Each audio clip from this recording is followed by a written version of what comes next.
Ne, hier ist die Küche, da waren die. Genau, die Zombies. So, jetzt laufen wir etwas.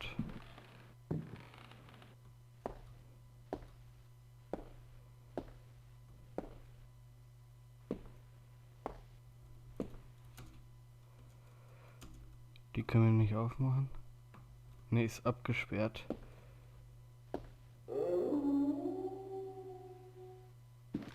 Upsala.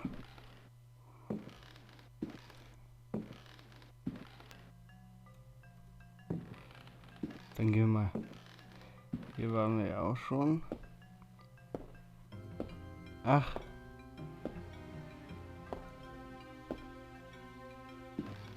Genau, hier müssen wir nämlich nochmal hin.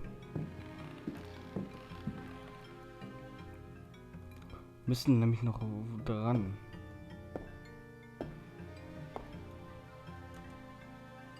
Nehmen wir mal die Platte. Hier haben wir ja noch das Grammophon, das legen wir mal ab. Und dann benutzen wir mal erstmal, nee, so, erstmal speichern. Benutzen wir mal die Platte. Ach nee, so. Jetzt mal die Platte.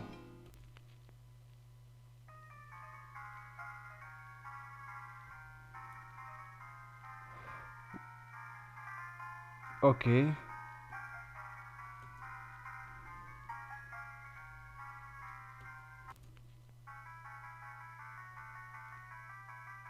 Eigentlich sollten sie jetzt.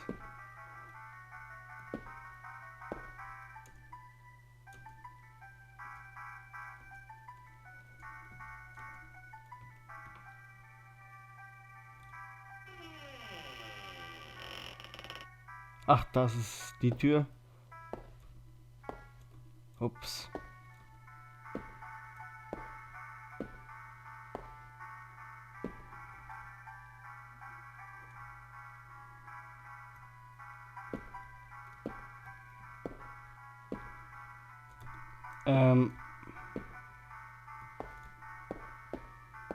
Sonst gucke ich gleich.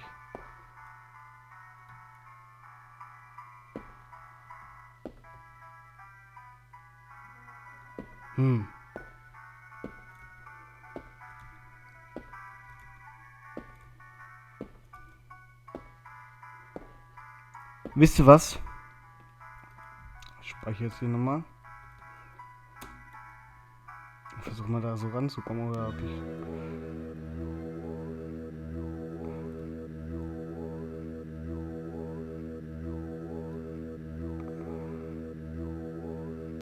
Okay. Nee, das tut weh.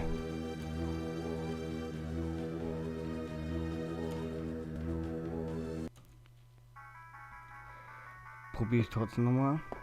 Wenn ich hier ein bisschen Abstand halte.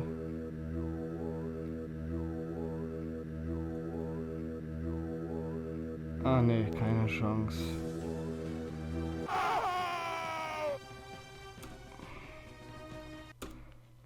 So, ich mache jetzt hier mal einen kurzen Cut. Und gucke mal nach. Bis gleich. So, okay, da bin ich wieder. Ich weiß jetzt, wir müssen nochmal woanders hin. Ich habe was vergessen. Ehrlich gesagt, nämlich wir müssen nochmal hier in einen Raum hin.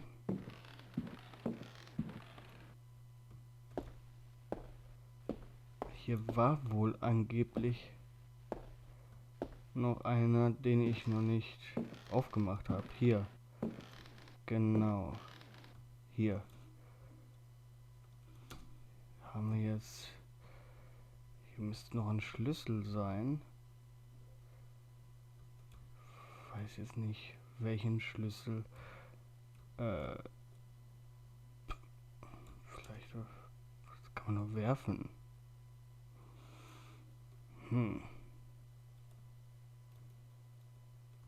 Muss ich jetzt noch mal kurz gucken, wo ich vielleicht noch einen Schlüssel hier liegen gelassen habe. Lassen wir mal.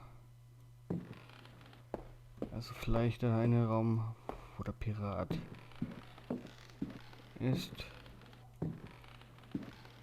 War lassen? Nein.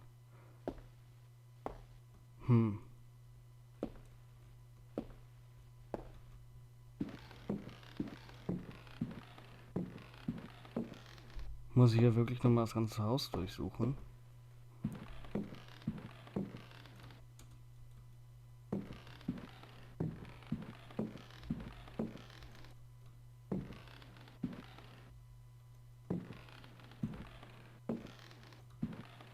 Warten wir mal.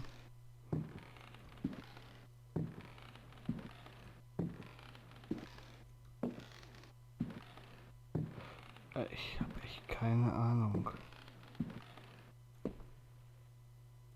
Hab doch eigentlich alles immer schön durchsucht. Vielleicht war es ja der...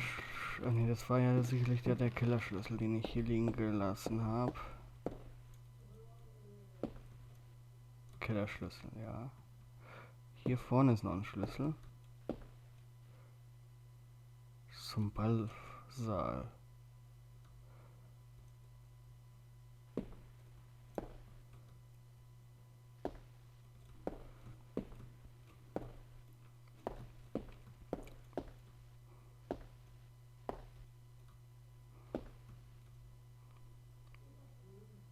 Gehe jetzt nochmal hoch, alle Räume durch und wenn ich dann keine Ahnung habe,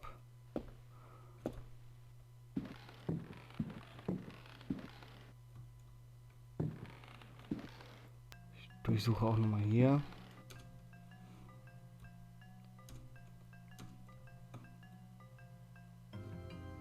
Nee, nichts Besonderes.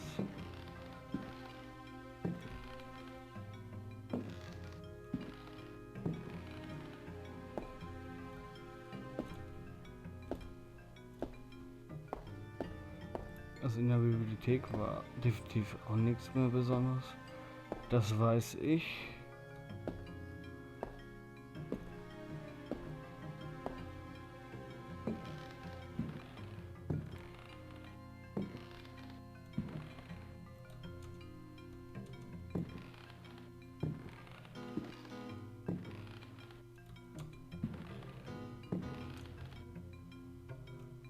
Hab doch eigentlich alles hier durchsucht.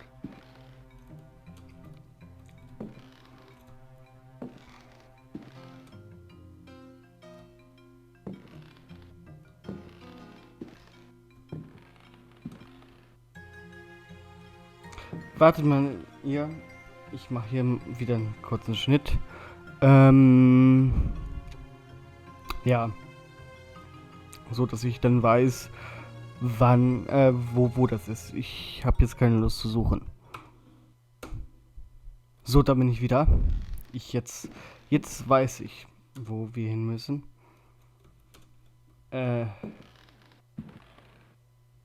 In dem Raum,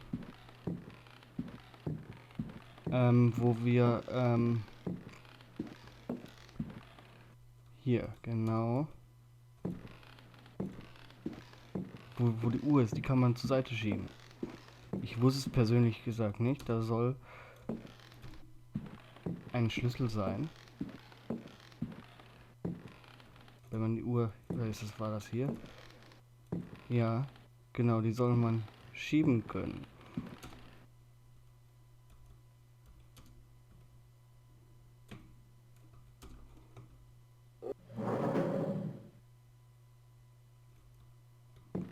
Wie jetzt? Genau. Dann hier suchen.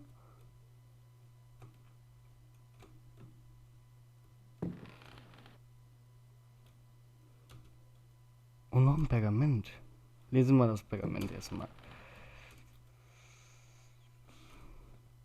Ups. Na, erstmal Pergament lesen. The Creatures of Night by Hubertus the Bald, translated from Latin by his brother in prayer, Fratre Johann Marcus. Of monstrosity. You who read me know that night engenders monsters and that night creatures exist. The accursed book of Abdul al-Hazred is clear on this matter.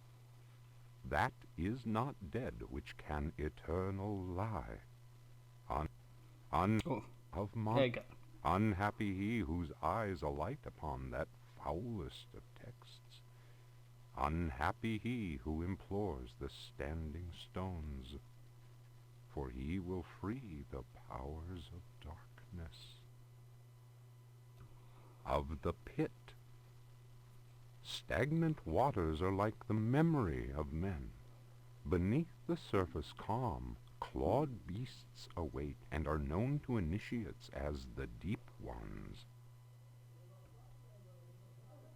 Awaiting his prey, the deep one seizes him and drags him down to the abyss, where Dagon, the cruel god, swims and reveres him whose name may not be pronounced.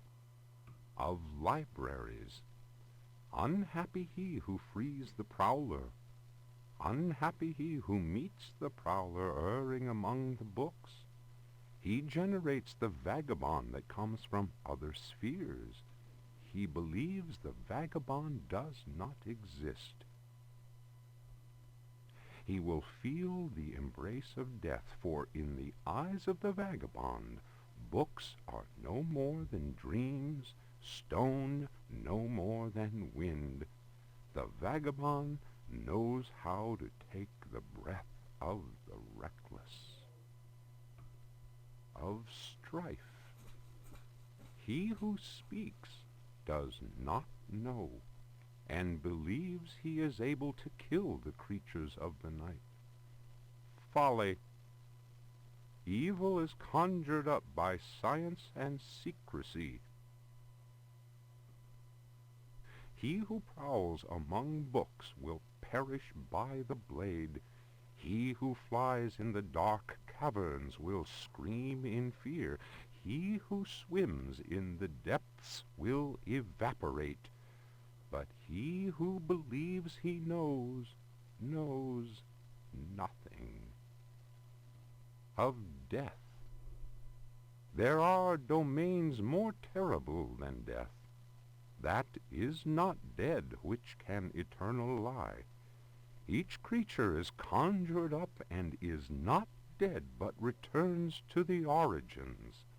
A monster, a science. Steel kills the vagabond who never dies. Translator's note.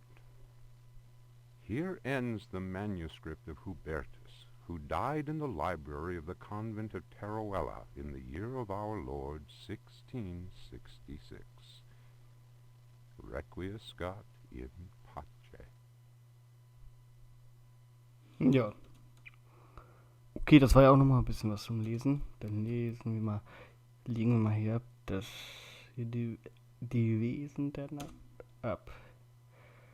Und gehen dann in den Raum zurück, wo wir ja vorhin waren. Hopp.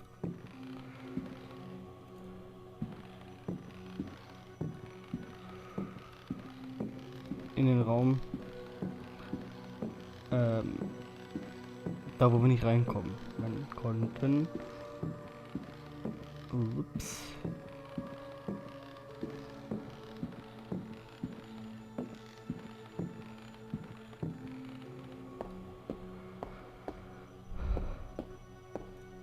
War das jetzt noch weiter unten? Nee. War das jetzt? Boah. Ich glaube, das war weiter unten. Ich glaube. Bin ich mir aber jetzt auch nicht sicher. Ne, hier sind die Zombies.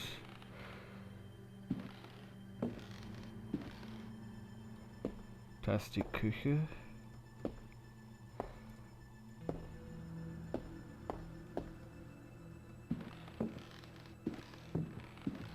Doch, wir sind hier richtig.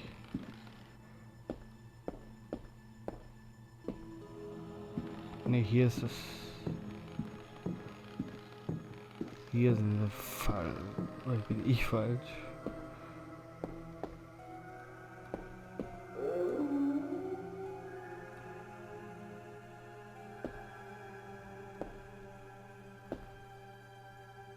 Ist es doch jetzt oben? Ne, hier.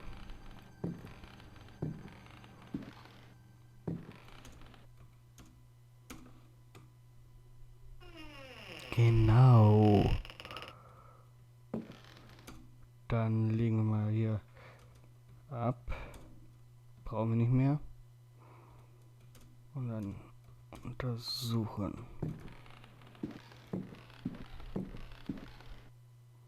Genau, jetzt haben wir nämlich die Platte hier. Und noch ein Buch. Guck mal, ich speichere jetzt erstmal. Aber hier.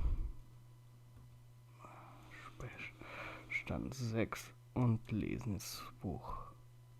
The Tale of Captain J.W. Norton of the Army of the Union. 1862. The South was in collapse. Louisiana was open to us. I had each day to requisition victuals for our troops, and was aided in this endeavor by a score of brave men. Rebels were not yet ready to lay down their arms. The region was far from safe. I headed further and further west, and questioned many freed slaves. From them, I learned of a plantation on the coast. Its name was Derceto. We received a less than hearty welcome. Only Pickford, the owner, behaved in a friendly manner. While my men counted cattle and grain reserves, I learned what I could from him. Man was most unusual and possessed an extraordinarily cultured mind. At nightfall, I gave orders for the men to bivouac at Derceto. Pickford invited my second-in-command, Lieutenant Patterson, and myself to dine. And our host proved a most entertaining conversationalist. While coffee was being served, Patterson went to inspect the men's camp. The cigar Pickford offered me was so acrid that my head began to spin. I remembered campfire tales of fellow officers trapped by devilish Confederate tricks. My mind floated in a foul and dense fog, from which emerged the enlarged and deformed face of Pickford. He grinned at me. Patterson's return chased off the nightmare. I heard shouts and firing from outside and found the strength to take out my revolver. I fired 3 shots. Pickford fell to the floor. Patterson then helped me out of the burning house. The air was filled with smoke. We resembled a company in disorderly retreat. I saw slaves leaping into the flames of that inferno. They were trying to save Pickford's life. Okay. Bericht von Captain Norburn. Ich glaube, das war's jetzt hier soweit.